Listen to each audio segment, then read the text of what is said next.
Hey guys, welcome back to my channel. Today's video I'm going to show you guys how I made my backdrop and my kickstand from my previous video. If you have not seen that video, I have the link somewhere up there so you could just click on it so you could see it. I went to Home Depot with my measurement, and the guy that works there was so helpful, so nice. So he helped me cut everything to the size. If you are new to my channel and you found this video helpful, please give me a thumbs up. That'll help me with my channel. And also if you could share it out to help somebody that might need to make one as well.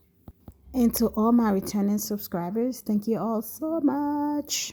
And let's keep on watching.